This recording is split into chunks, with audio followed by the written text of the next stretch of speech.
2019 সালে রাজধানীর একটি 5 স্টার হোটেলে জমকালো আয়োজনে আনুষ্ঠানিক থেকে হয়েছিল সিনেমা আগুন এর মহড়া। ঢালিউড থেকে আলম খোকনের থেকে পরিচালনায় এই ছবির থেকে মূল আকর্ষণ ছিল সুপারস্টার শাকিব খান। তবে থেকে নির্মাতাদের 6 বছরের পর হলেও এখন মুক্তি পায়নি আগুন।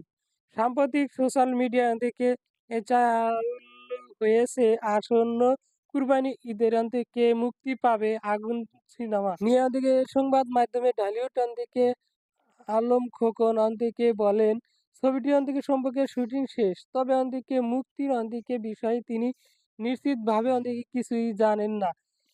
খোকন বলেন, আগুন টাকের সিনেমার সেহেতু কুরবানি ঈদে হয়তো মুক্তির পরিকল্পনা আছে, এর বেশি কিছু আমি জানি না। আমার কাছে সিনেমা তৈরি করা, এরপর আমার কোনো কাজ নেই। এদিকে ছবির সংশ্লিষ্ট একাধিক সূত্রে